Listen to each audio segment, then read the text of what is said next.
Welcome to Wicked Housewives on Cape Cod, Living the Dream, a show that celebrates ordinary people who do extraordinary things. Hear what motivated them to attain their goals. See which circumstances molded their character and turned them into everyday heroes. Learn more about this show and the hosts for Wicked Housewives on Cape Cod TV and radio on Facebook. Now here are your hosts, the Wicked Housewives on Cape Cod, Kathleen O'Keefe Kanavos and Lori Boyle. Our guest today is Alex Stephen. He has graciously come back to talk to us. I'll introduce him. When Alex and his wife Roz found out that their one-year-old son Larry was profoundly deaf, they made a decision that would change their lives and shape their destiny. Having only very limited treatment in their home country of Trinidad, the Stephens immigrated to the United States to give their child the best possible opportunity to become a successful and independent adult. Alex and his family faced and overcame many challenges in their lives. Through their love and commitment, they turned tragedies into triumphs. Alex now draws on his lessons and experiences to help others. Today, he lives his passion by helping people transform their lives, guiding and empowering them to reach their goals and fulfill their purpose. He helps his clients to identify their pain, accept where they are, and create a plan to get them to their desired outcome. Alex and his wife Roz and their children, Larry and Charisma, wrote their first book, Courage in Our Hearts, a family's love story. Alex is an author, speaker, transformation coach, and TV personality who has created books, CDs, workbooks, podcasts, and videos. He strives to elevate everyone he meets. His life is truly an example of how to live your purpose and create a legacy.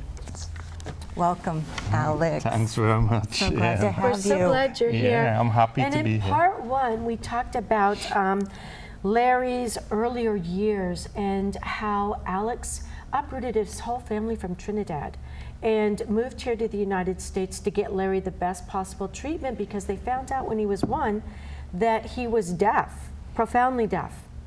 And so in part two of this show, we're going to be talking about Larry as an adult and what it was like growing up with siblings who were not deaf. So Larry, tell us, give us a little rundown again on how important sports were to Larry when he was a child or when he was 11 and how it kind of built his character. Yeah, Larry, like I said in this first segment, Larry loved sports. As a child in Trinidad, he moved when he was 4. His grandmother's house, I remember, he will sit down on Saturdays or lie down, watch any sports, give him his food there, he'll sleep there, and that's all. He just loved sports. And I remember him calling me one day when he was older in the States, and he said, come and see the best basketball player ever. It was Michael Jordan. Oh, really? He identified him early, and he could still do that in any sports that he's following. Really? So he loved sports, and he excelled in soccer. You know, he played Division I club, varsity, NCAA. He represented the United States, the red, white, and blue, in the U.S. Deaf Olympics in Italy. So he loves sports. He coaches. His daughter, Ravina, or granddaughter, is playing also. So sports very, very important to him, and it molded him as a, you know, in his teenage life. He stayed away from trouble, so to speak, was focused on being on his teams, doing well, excelling. Some of the coaches said he was too hard on himself. He did well, and he still wanted to do better. That was a work ethic he had.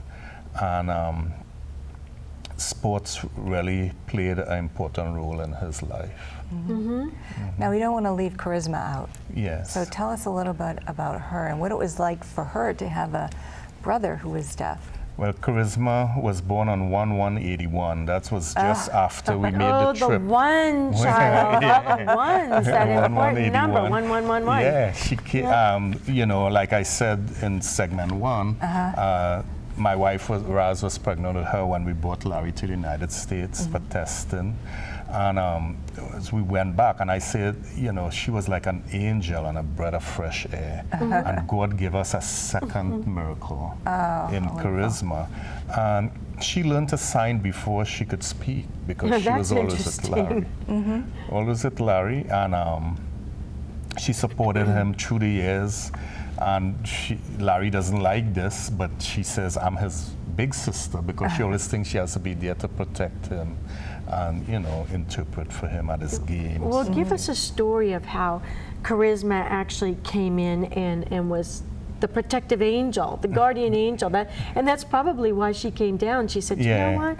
I'm going to come down as a guardian angel for my brother from a previous life, and I'm going to take care of him again now. He took care of me before. This time it's my turn. And, you know, they always look out for each other, but she's, you know, I remember in Gallaudet at Kendall, and she's be playing with the kids and signing and everything, and everybody thought she was deaf. She never will speak.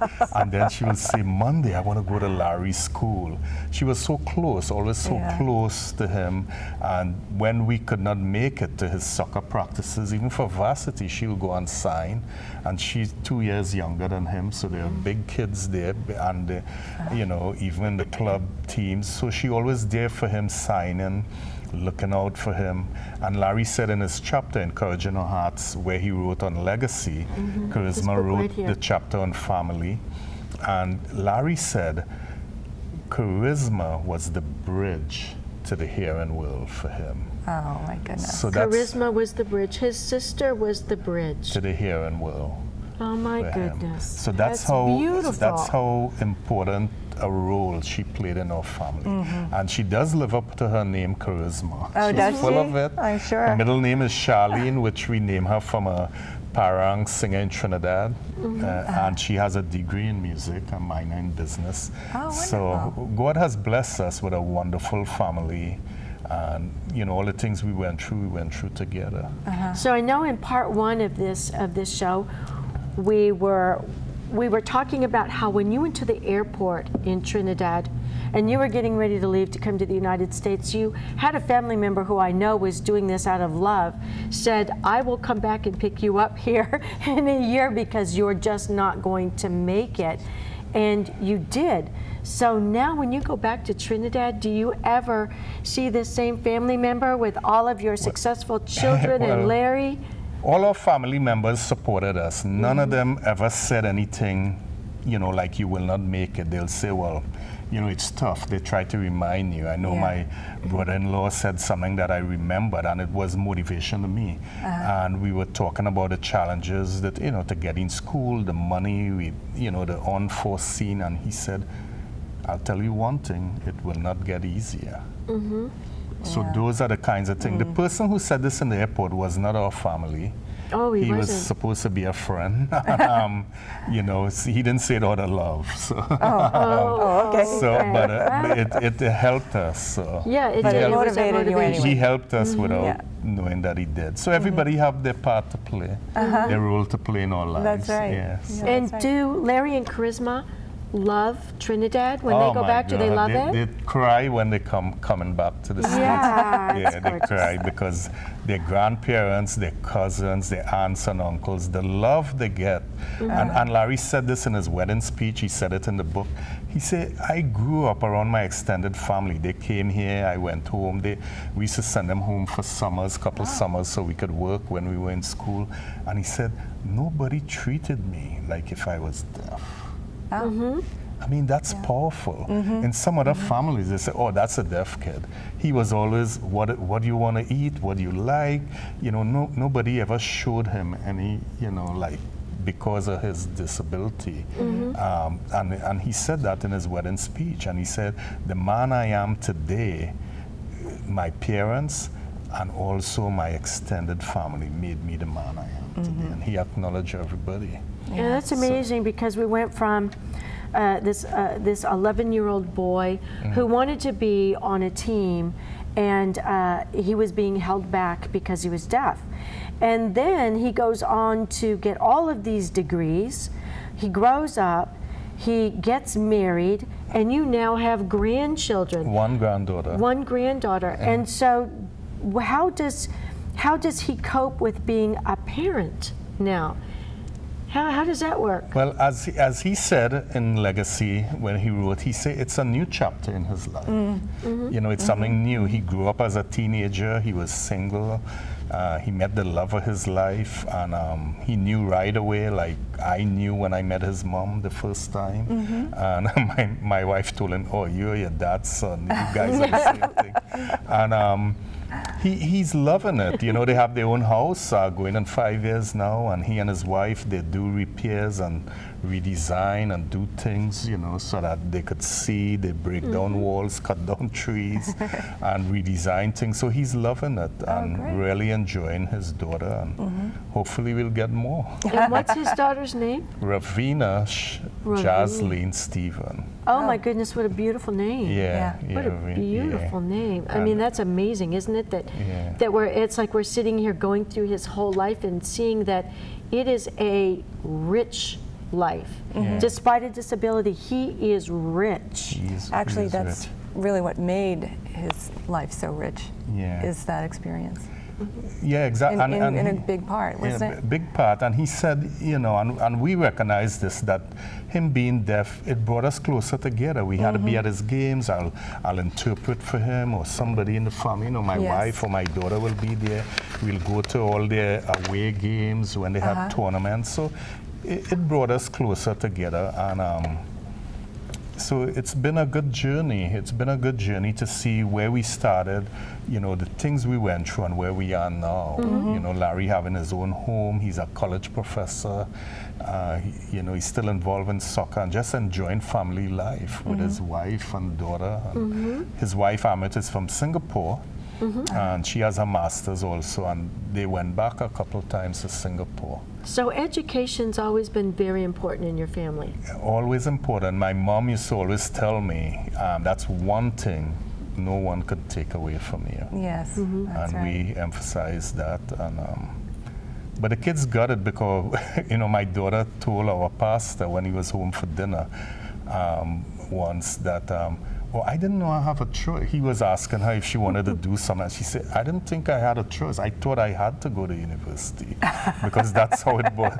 You know, they grew up with us in school, going to school full time. So. Well, and education gives you freedom to make choices. When you don't have an education, you don't always have that freedom. Yeah.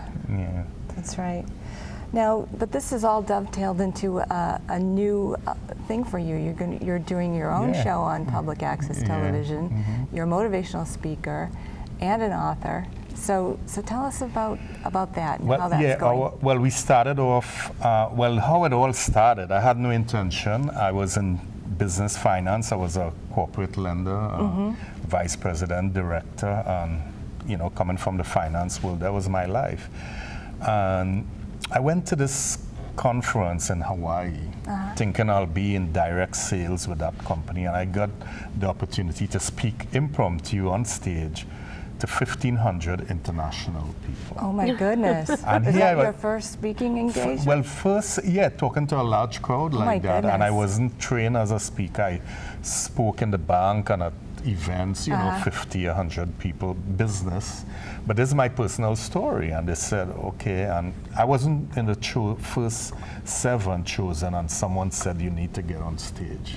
That's a different story, but I did get on stage, and you know, so I told my story in a few minutes, impromptu, and people were crying. People came up to, I was an instant celebrity at the luau, or what they call it, that night in Hawaii. Everybody's lining up to talk to me. You got to write a book. You have to speak. I was like, what are these people talking about? You know, I'm a commercial lender. I lend money. I don't know about speaking and coaching. So that's how it started. Like I like to say, it evolved. In this boot camp in Florida, Raz and I decided, after talking to a few experts, that we'll start deaf parenting. And that's how we came up with this, which is Unimaginable Miracle, a family's journey with a deaf child. So we have it on audio and also on PDF, where we tell our story. Basically, then as we were sharing the story, the feedback we got is that people, I don't have a deaf child, I'm not married, I do not have a child, but your story is impacting my life.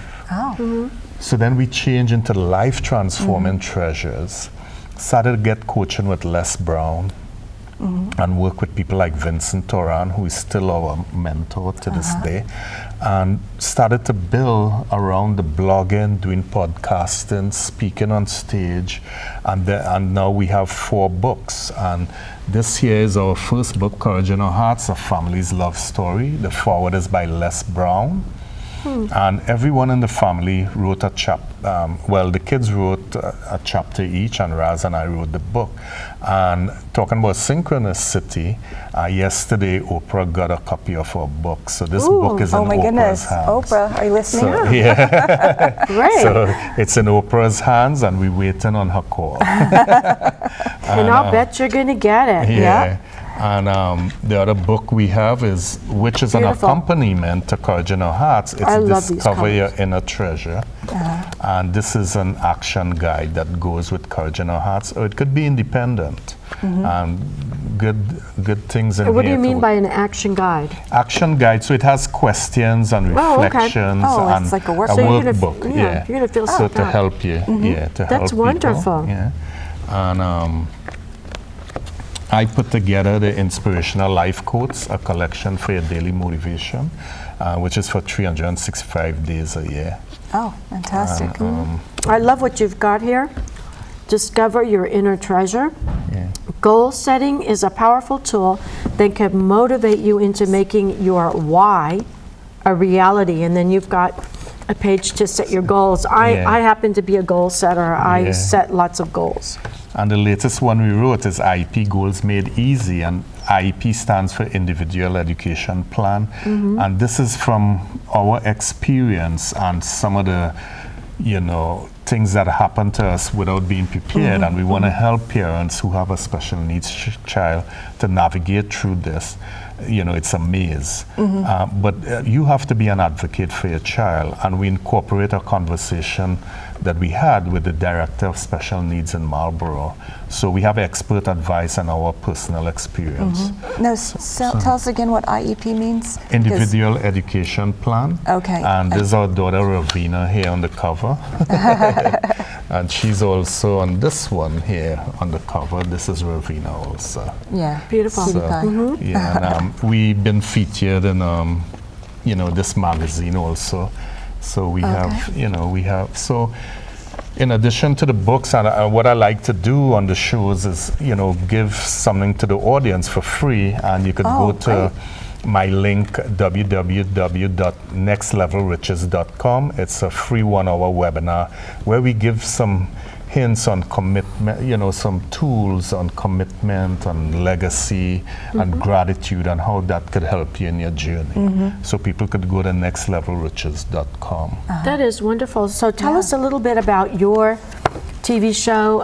You've just renamed it to Make a Commitment. Is that correct? No, the show is Live Your Passion. Oh, Live Your Passion. Yeah, Live Your Passion. The first segment here, I think we said. Is Make a Commitment. Yeah, so, okay, live Your Passion at Medfield TV, and that's something that I do, and you were on my show. Yes, yes, I was. Synchronicity. And talking about your book. And what I do on the show is really bring people who's been through some challenges in their life.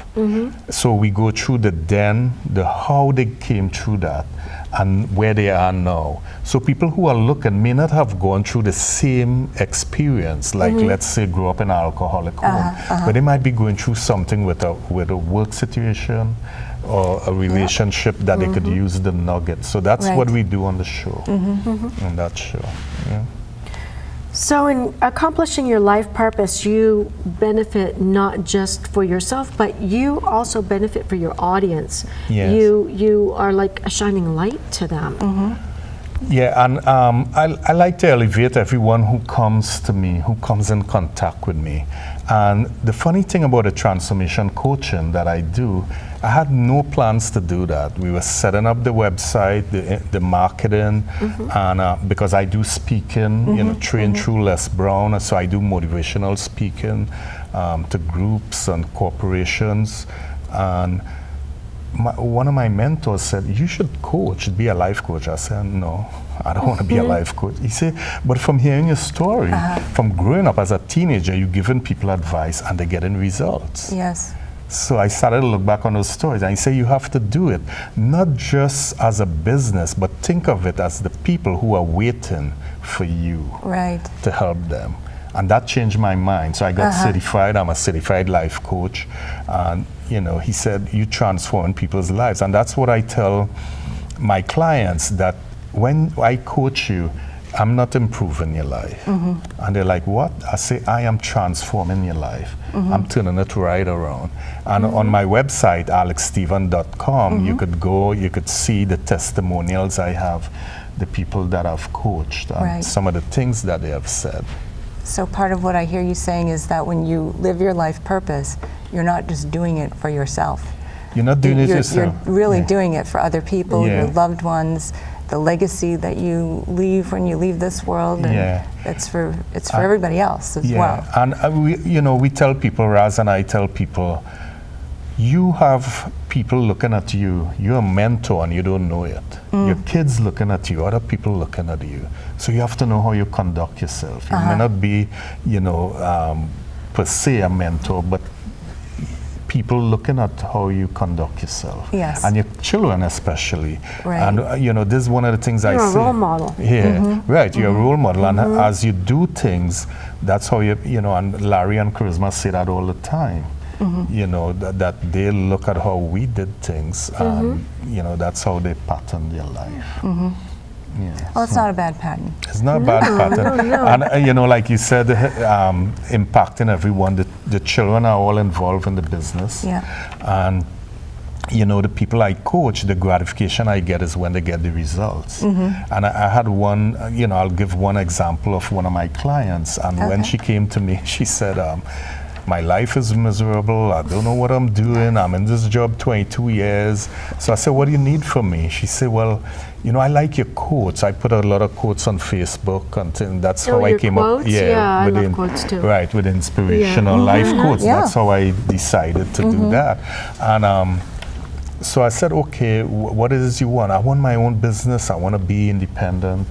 And so she signed up. She was my client, and we had our sessions. And so she wanted like a business plan, what I should do to get, and I said, you don't need a business plan. She's like, well, that's what I'm paying you for. I said, you don't need no business plan.